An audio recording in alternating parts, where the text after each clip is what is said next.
Good evening, everyone. Hi, this is Christine, and I am here to give you some amazing news. And what I want to talk to you about is how this is really bringing your attention to what's happening here. There's some big breaking news. It's happening like tonight, for example.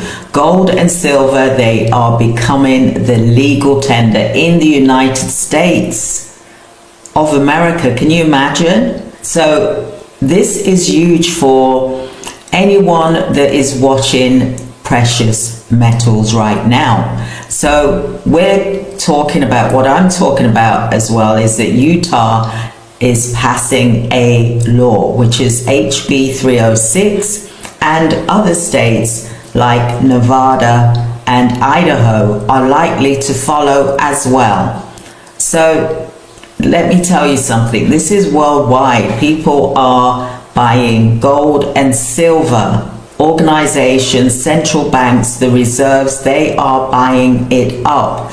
And they're worried that the dollar is going to really disintegrate, that they've got a backup, which is gold and silver. And Utah has made it official that vendors in the state can now be paid in gold and silver. Can you imagine that? It's like in the old days, you know, someone gives you a bag of coins and said, here you go, here's your money, here's your wages for the weeks, for the week, for example. Now, this is real physical bullion. This isn't a theory, not a theory anymore. Let me know if you can hear me in the comments so that I know that it's loud and clear for you as well.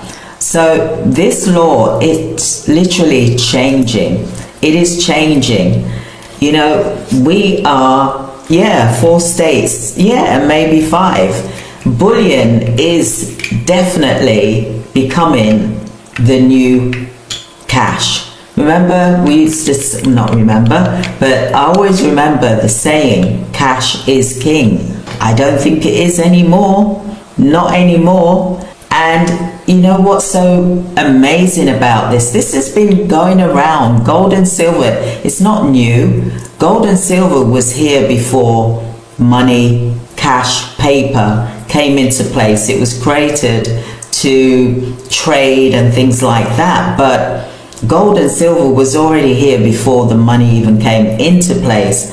Why did we even jump ship and abandon gold and silver and just have it as for, you know, jewelry or things like that? It's such a precious thing. It is there in the ground, just like how we have natural flowers and herbs. And what is amazing is that now the government organizations are now realizing that gold and silver is a monetary system, like it was many years ago.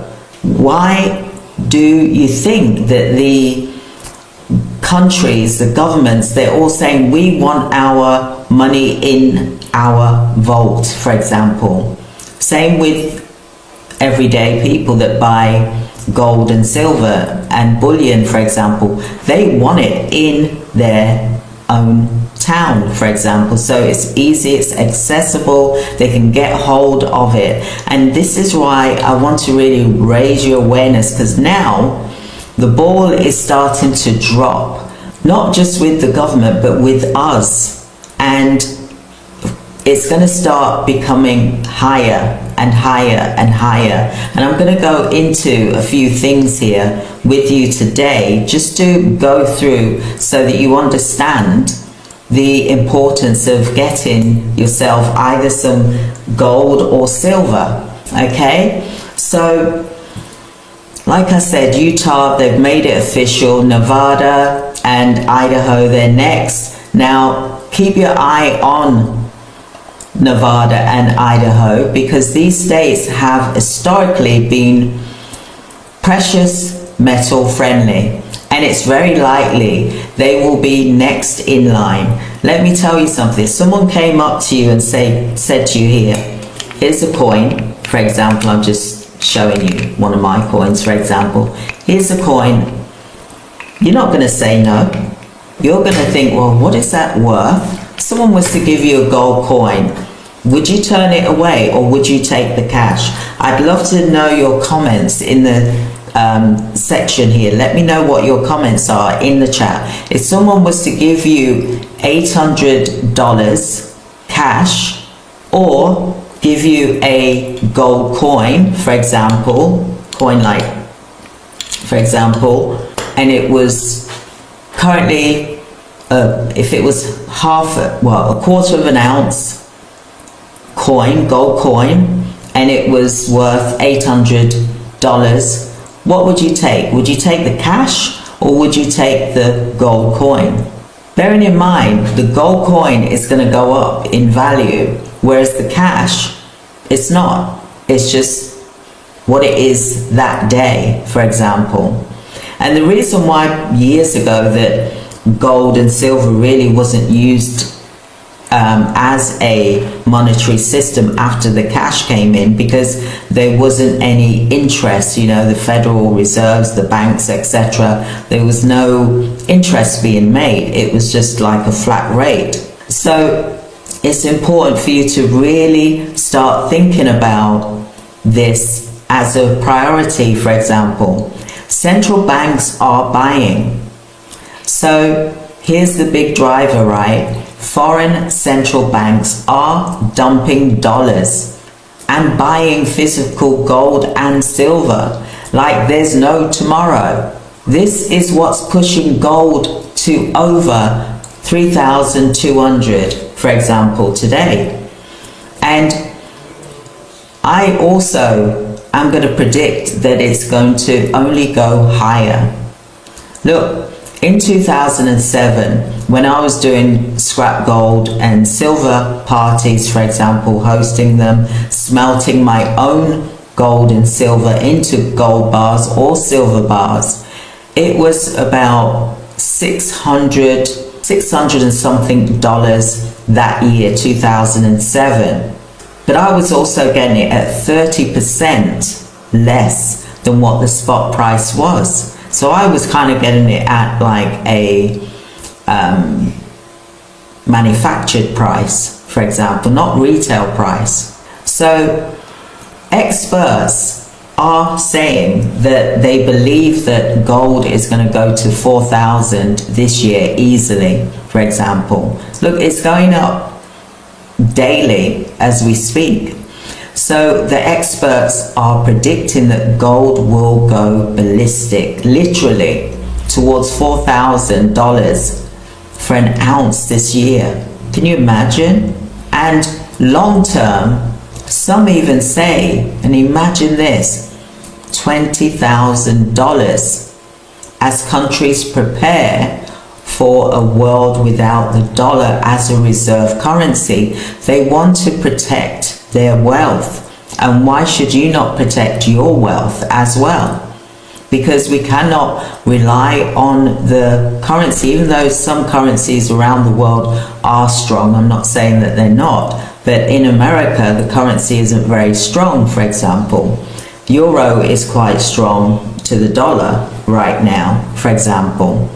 But imagine long term gold being 20,000 for an ounce. That is it's like 7 times more than what it is now. Just like when I was doing gold and silver, it was like $600, for example, for an ounce, and it's now 3,200.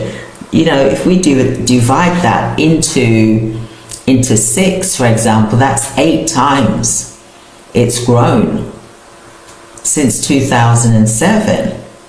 That is a lot. Would you be able to get a property? I'm not saying that properties aren't a good investment if you buy at the right price, for example, because it is a long-term thing, just like with everything, it is long-term. But would you get a property, and would you be able to get 8 times the value in how many years? Let's look at this. In 14, 17 years.